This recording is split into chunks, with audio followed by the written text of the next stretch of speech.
big quantum wave. Now, there's one or two other changes that will come in, if we get it in time for the end of this Parliament, making the House of Lords Appointments Commission statutory, and that the hereditary peers will gradually fade away, because when one dies, we won't replace them. The 92, in effect, will be turned into life peers. So it's worth having, but we really need to get the House of Lords down from 800 to about 500. I myself would add in a clause laying down that new appointments are fixed for terms of 20 years, so that you don't get forever in future this problem of inflated numbers. Will it happen? It just might, because of Nick Clegg's partial turnaround. I love the House of Lords for many reasons, partly because you get weapons-grade gossip every day. It is a citadel of that. But also, if you're a historian of post-war Britain, you have 7 generations, political generations, warehoused in the House of Lords, roughly. And as a historian, you get to have lunch with your exhibits. Well, Roy is one of them, Douglas is another. I'm glad to say is here. So, that is the reason why I'm a better yesterday man. I have a terrible record as a political forecaster. When we discuss, as we will in a second, please don't ask me to speculate on the future. Well, if you do, I'll try. But I fail as a political forecaster on everything, big and small, since January 1957, when I was 9 years old, and I was sure that Mr. Macmillan would succeed Sir Anthony Eden as Prime Minister, not Rab Butler, because the Conservatives didn't vote in those days, the party. They emerged. And I'm sure I only thought that because the Daily Express, which was the paper of our household, told me to think that. But I got it right. And ever since then, I've got every single thing wrong. It's lovely to see you. Thank you very much.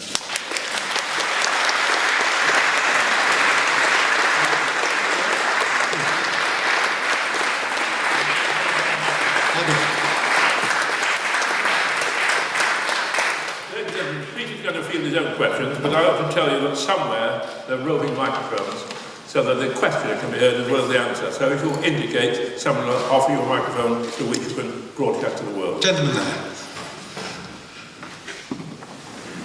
Thank you very much. First of all, can I just say something in praise of the Parliamentary Outreach Team, which is a service of the Houses of Parliament, which is a great organisation that goes around the country explaining Parliament in very, very good ways. Yes. My question is, you were talking about Galbraith earlier and the sort of privatising ourselves out of democratic participation. Can you say something about how the disaggregation of education and our National Health Service as 2 other democratic institutions, if I can put it like that, how that affects your thesis? Very interesting. I'm glad you said kind words about the parliamentary outreach. And Tom O'Leary, the education officer in the House of Commons, well, he does Parliament as a whole, it's just wonderful. I should declare an interest that I'm not his godfather because his mum and dad don't believe in God, I'm his earth father.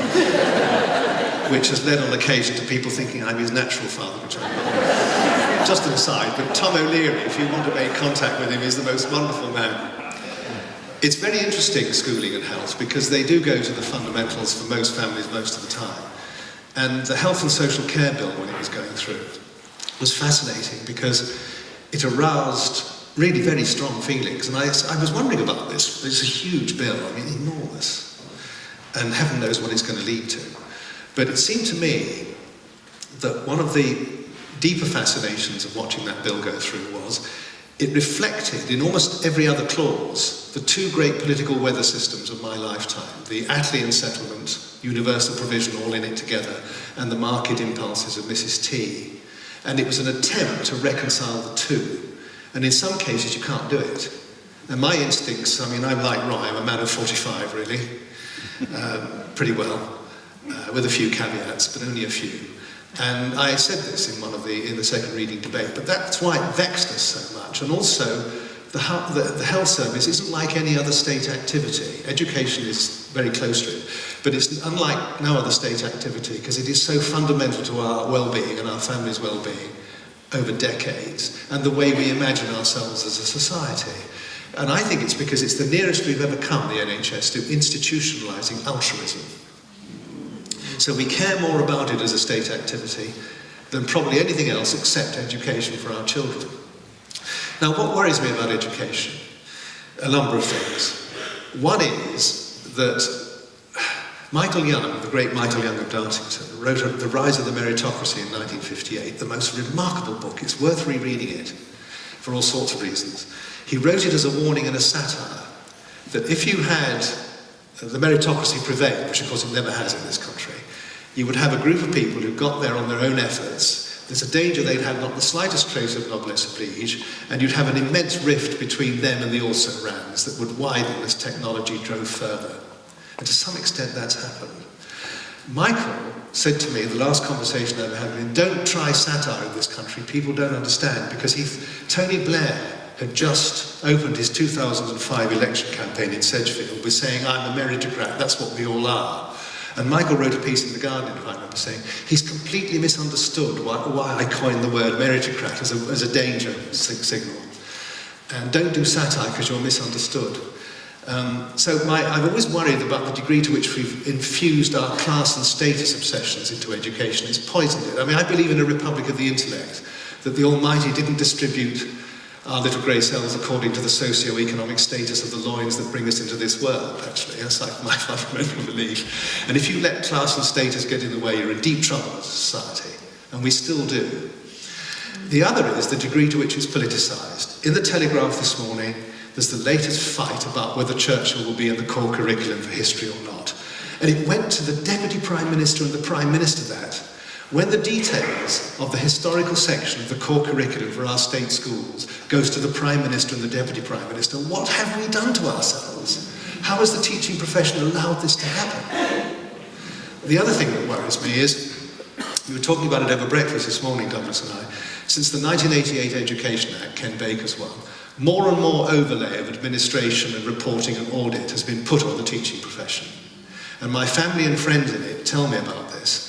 And it syringes the poetry out of the profession, because the plumbing gets more and more time-consuming and difficult, and it wears people out. And so I worry profoundly about all of that. And I think we all do, in different ways. But the trouble with the politicisation of the education business, or craft, tradition, whatever you want to call it in this country, has happened cumulatively over so many decades we haven't noticed. And it is utterly, utterly politicised. And though I have great respect for the political class, to let it come down to the Prime Minister and the Deputy Prime Minister negotiating between the two of them what is taught to our children as part of the historical curriculum is madness and shouldn't happen in an open society. You've got me preaching. It's a very dangerous opening question.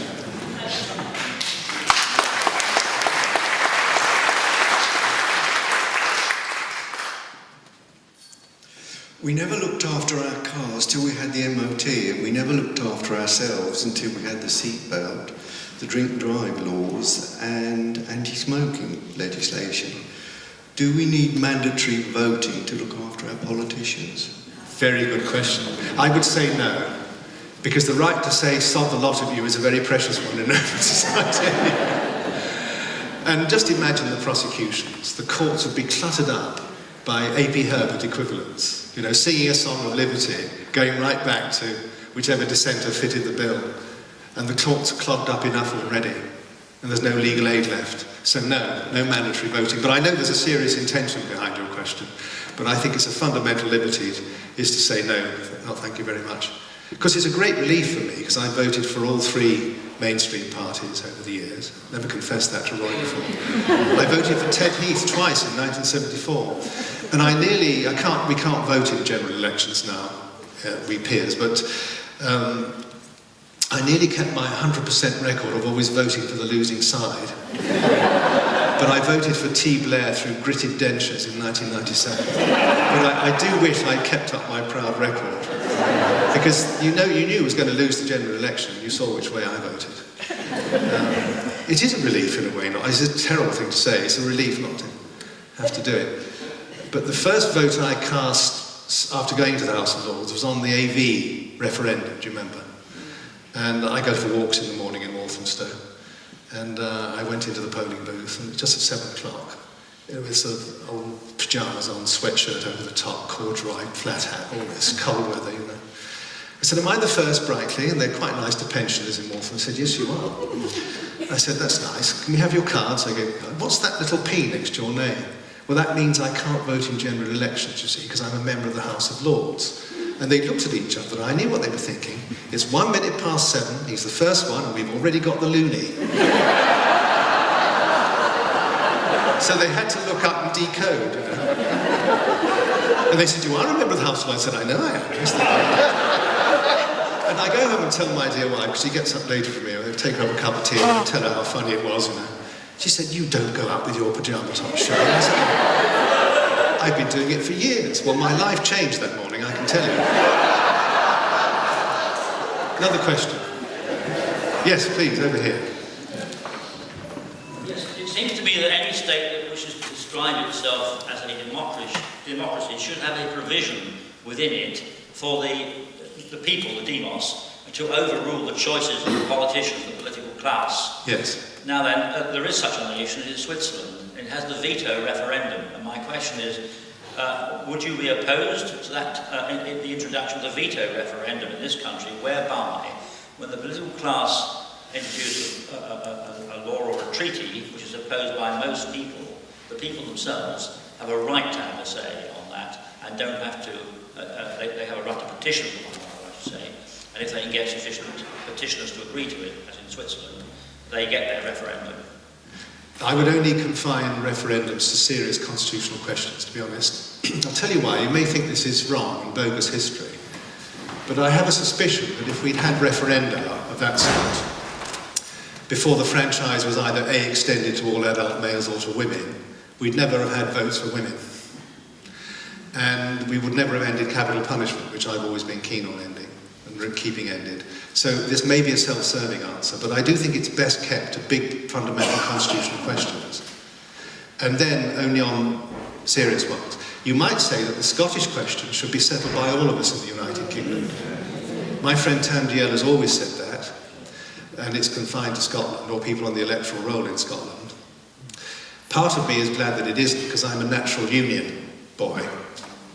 And I suspect the chances of Scotland getting its independence would be greater if it was a UK-wide referendum, if the English had a vote.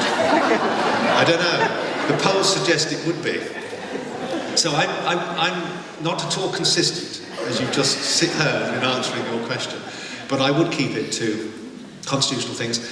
And I'm a European by instinct, but I do think we do need a referendum on that, because I don't know what the proportion of us breathing now are who had a vote in the referendum of 75 on our membership, but it's quite a small proportion of the electorate now. So I do think we need it also to clear the air. It's a funny thing, Europe, it's driven us mad ever since May 1950, when Monnet turned up out of the blue, the brilliant Jean Monnet, with a plan for a coal and steel community. We've never been able to handle Europe, because it's divided people within and within parties. The party system can't handle it. And in whatever form Europe has taken, partly I blame the Eurovision Song Contest myself, because we grew up with that, didn't we? We knew that Europe was something the fathers and the uncles had fought over and saved, but also how did we know Europe before we travelled? The bloody Eurovision Song Contest, wonderful setting, bugger all content. The damage it's done to our perception of Europe is nearly immeasurable. Yeah. That's what democracy is, should have the last word. The Swiss system gives them the last word, and they get it by a single individual in this room could petition for a referendum. I know how it works, yes, yeah. I know, but other people may not. Yes, yeah. You are. But I believe in representative democracy, that you're not sent as a delegate as a member of Parliament. I'm with Edmund Burke on that. Very important, that, and it's served us well, that. It really has. But there again, you may think this is elitism talking, there's all sorts of, you do. I thought you did, you're being too polite to say it. Can I go for another question, is that all right? So we can share it around a bit. Yes, right at the back.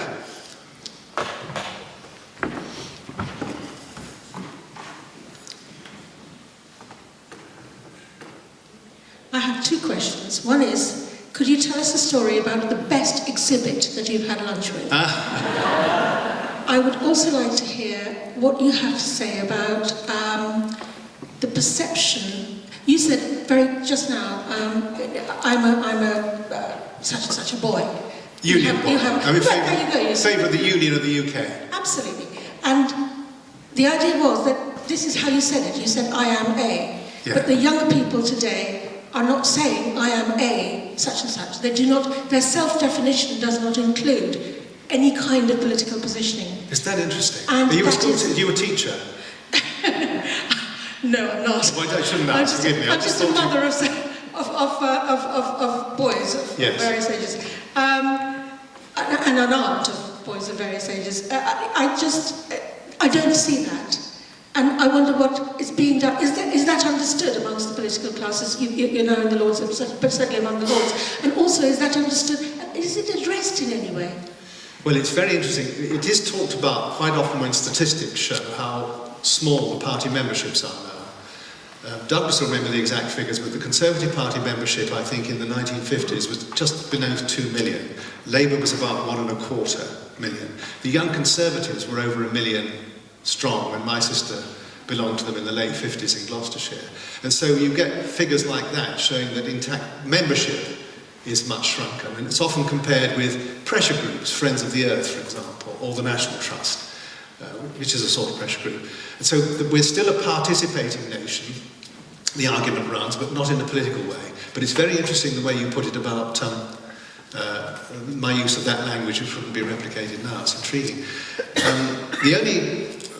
The one lunch I remember, I think Douglas might have been there, is it was Nigel Lawson, whom I'm a great admirer, and he's given me permission to talk about this, because you can't talk about what you talk about over lunch.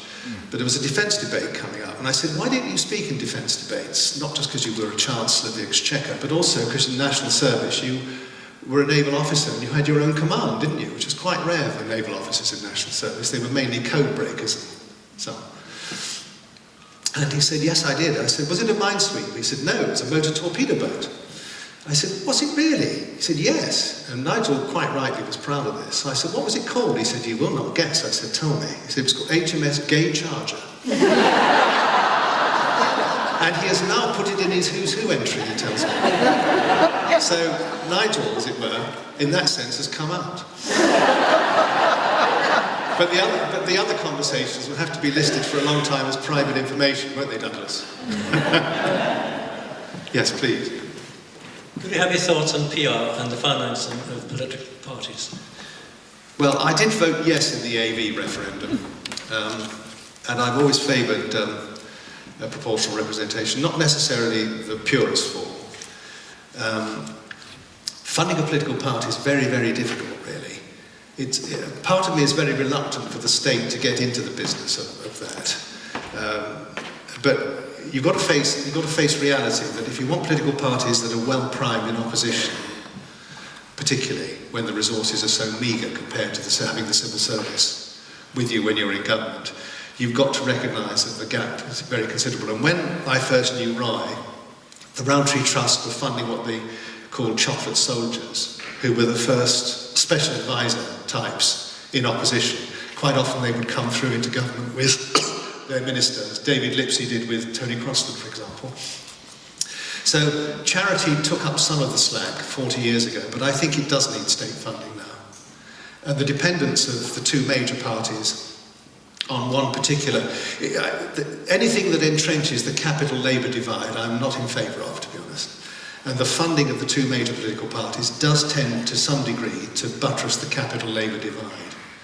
And it leaves people beholden.